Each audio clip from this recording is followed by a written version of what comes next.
बिस्मिल्लाहिर्रहमानिर्रहीम। अस्सलामु अलैकुम वरहमतुल्लाहि वबरकातुह। उम्मीद करता हूँ कि आप सब लोग बखैर आफियत होंगे। आज हम पढ़ेंगे कहानी नंबर 24 जो कि है होप एंड ग्रीड। तो इसके बारे में हम पढ़ेंगे। ओके, तो कहानी स्टार्ट करते हैं। कहानी की हेडिंग है होप एंड ग्रीड। होप का क्या मतलब होता है? होप का मतलब होता है उम्मीद, और ग्रीड का मतलब होता है लालच।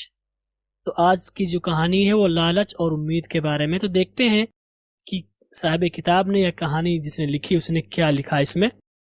कहानी स्टार्ट होती है। Caliph Harun Rashid desired that anyone who had seen the Holy Prophet in his lifetime be brought before him। ये आपका पूरा एक जुमला है और इस जुमले में 3 हिस्से हैं।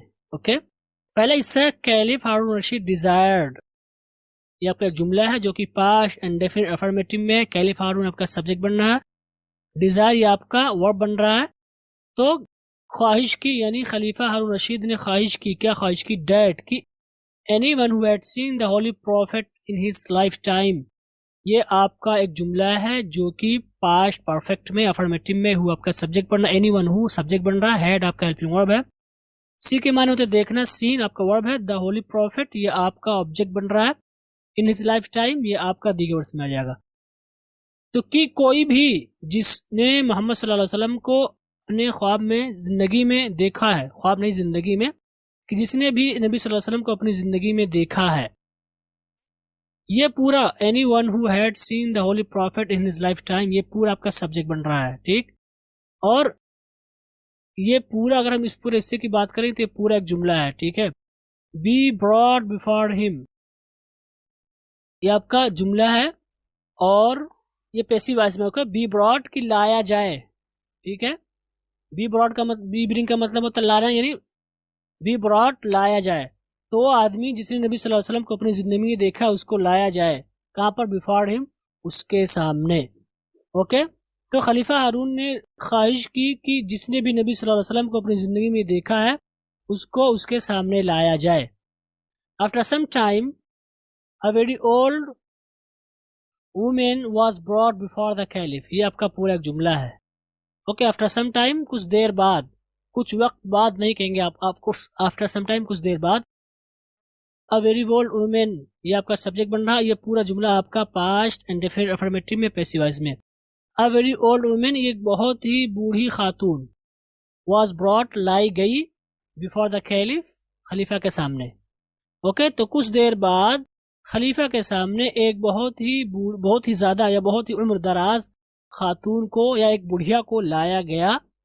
Okay, the caliph asked the old women ये आपका पूरा एक जुमला है जो कि पास्ट एंड अफर्मेटिव में है। द कैलिफ आपका सब्जेक्ट बन रहा है, आस्क आपका वर्ब है, द ओल्ड वुमेन ये आपका ऑब्जेक्ट बन जाएगा। The caliph asked the old women कि खलीफा ने बूढ़ी खातून से पूछा।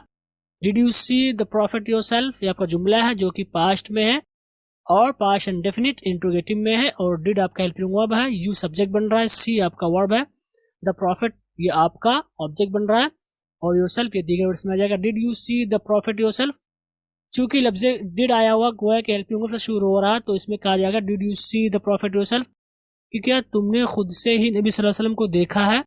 शी सेड यस सर, उसने जवाब में कहा जी हाँ जनाब। सर का मतलब होगा जनाब। ओके, मिस्टर के माने होता है, बट सर का मतलब साहब, साहब भी आप ले सकते हैं, जी साहब या जी जनाब।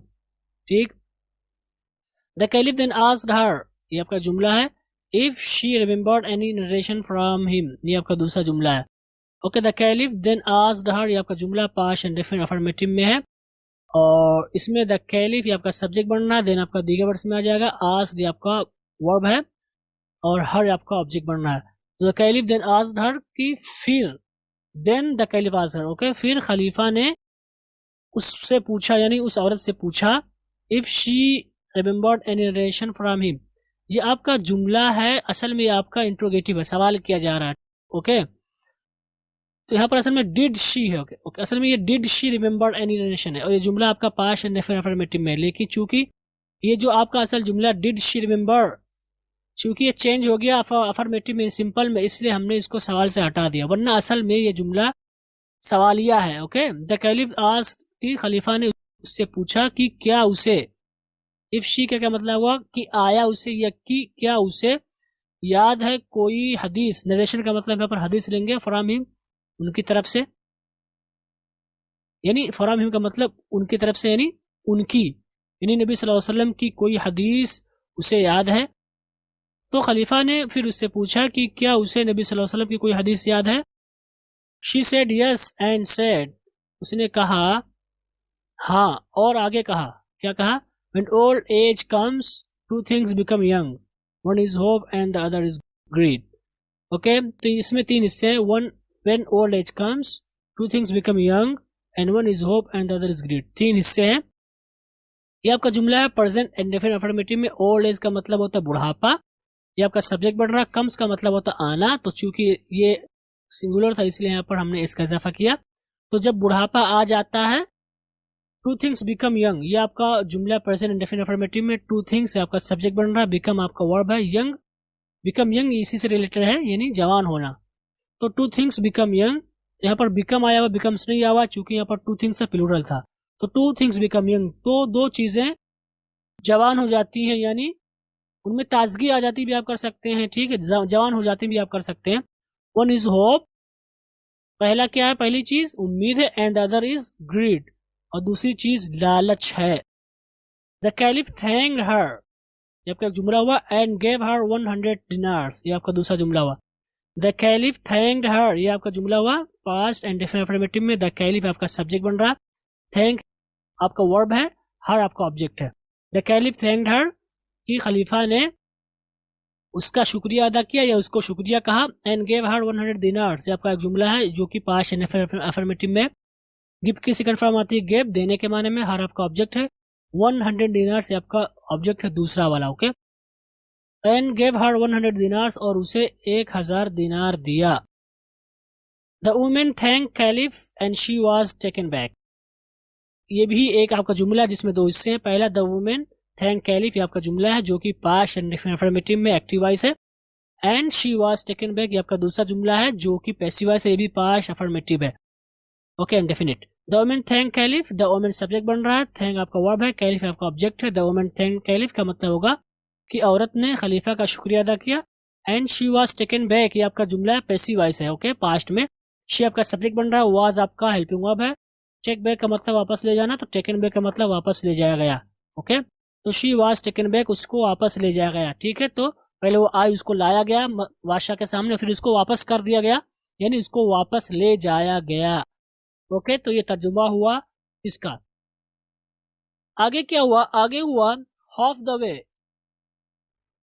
सम thought pass through her mind, इसको आप थ्रू पढ़ेंगे, not through, through her mind. And she desire to be brought before the caliph again, okay. इसमें कई सारे हिस्से हैं जिसको हम अभी एक्सप्लेन करेंगे। Half the way, half the way का मतलब होता है आधे रास्ते में। Some thought pass through her mind, ये आपका जुमला है जो कि पास्ट एंड डेफिनिट अफर्मेटिव में। सम थॉट आपका सब्जेक्ट बन रहा है, पास्ट आपका वर्ब है, थ्रू हर माइंड ये दीगर वर्ष में आ जाएगा।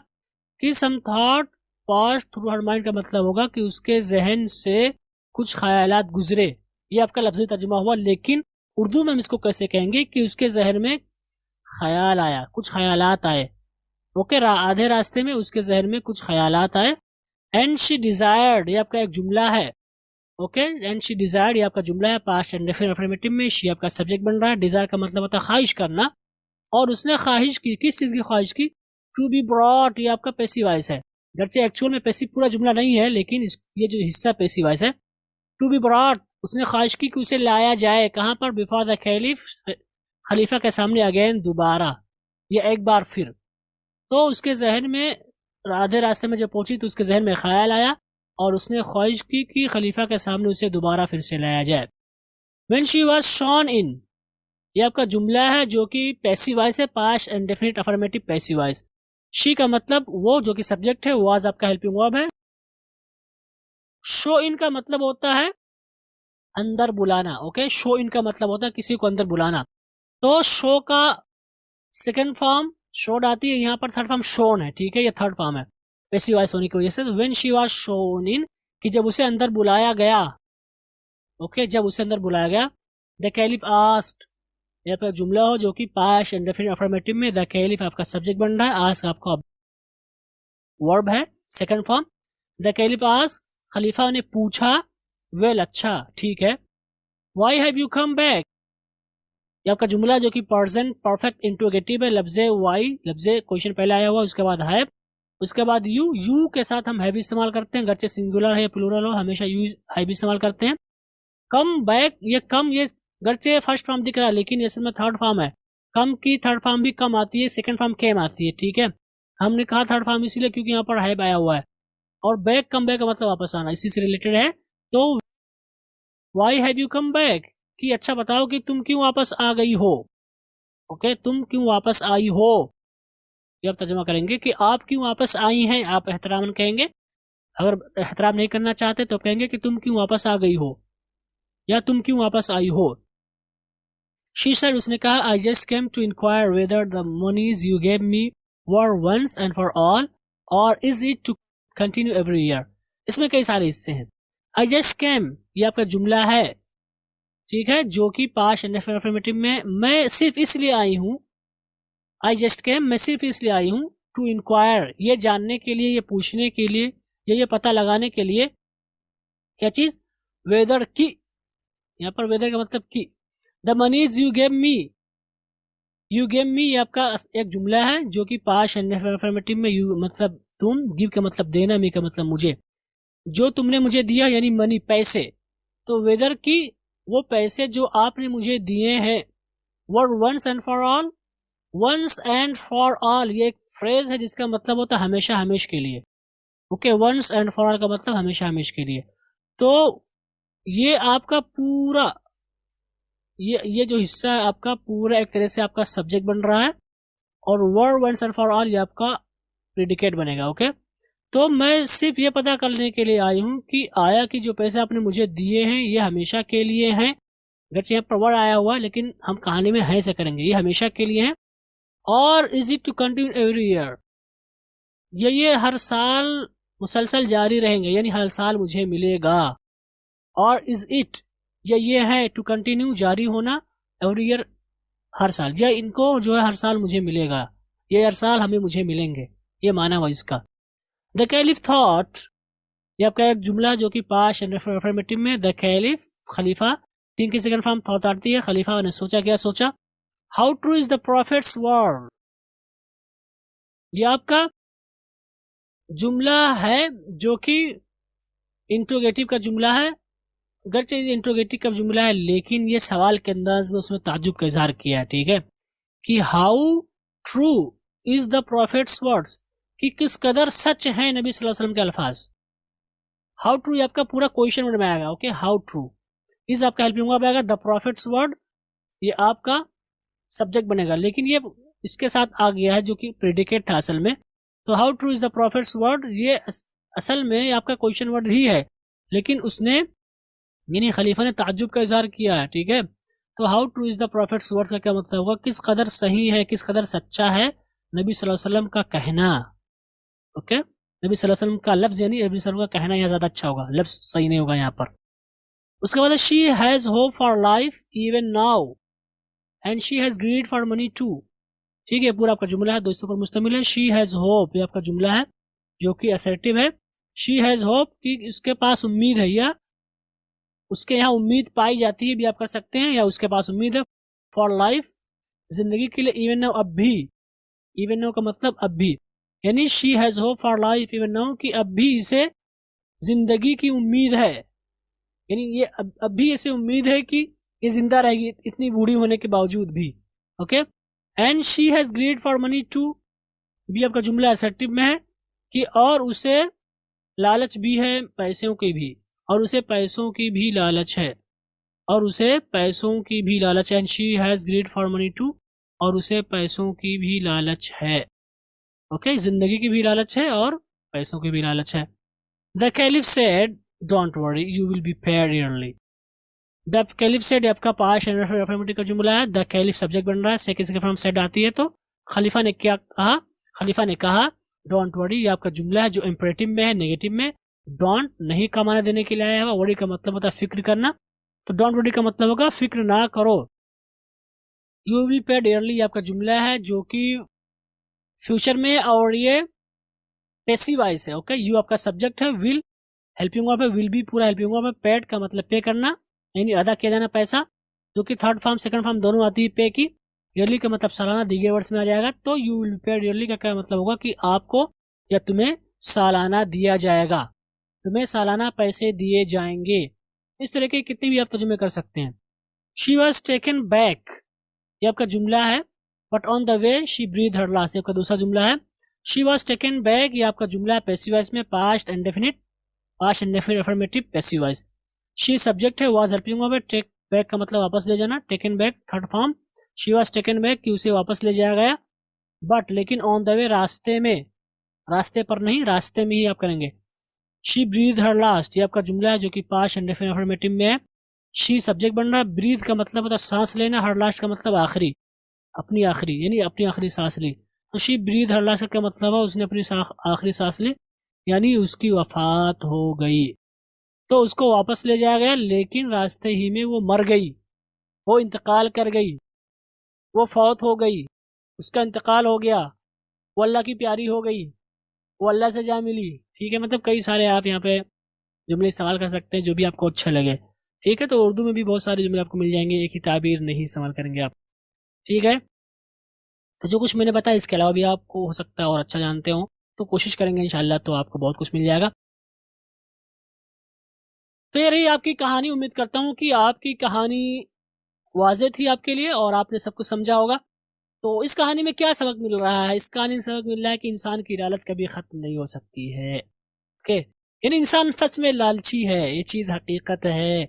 इसीलिए कहा गया कि कनात बड़ी चीज है। अगर इंसान के अंदर कनात नहीं है तो फिर इंसान कभी भी जिंदगी से खुश नहीं रह सकता है। कनात बहुत बड़ी चीज है कि जो चीज आपके पास है उसमें आप खुश रहें। ठीक है, बेहतर के चक्कर में हम लोग जो है जो पास की चीजें हैं उससे एंजॉय नहीं कर पाते, तो बहुत ही गलत बात है। ठीक है, तो जो कुछ अल्लाह ने आपको दे रखा आप उसमें खुश रहिए, उससे एंजॉय कीजिए, उसका इस्तेमाल कीजिए। बाकी अगर आगे चल करके अल्लाह को आपको दे देता तो बहुत अच्छी बात है, लेकिन लालच में रह करके अगर आप जिंदगी गुजारेंगे तो आप कभी भी खुश नहीं रहेंगे। यहाँ तक कि अगर आपको वो चीज मिल भी जाएगी जिसकी आप ख्वाहिश कर रहे हैं इस वक्त, तो उसके बाद दूसरी चीज की आप ख्वाहिश करने लग जाएंगे, क्योंकि आपके अंदर कनात नहीं है। और लालच बहुत बुरी आदत है, लालच कभी भी इंसान को खुश नहीं रहने दे सकती है।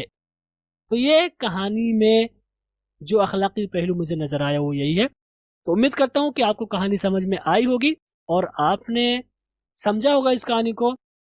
अब इन्हीं के साथ हम आपसे रुखसत होते हैं, इंशाल्लाह हम आपसे मिलेंगे अगली कहानी में।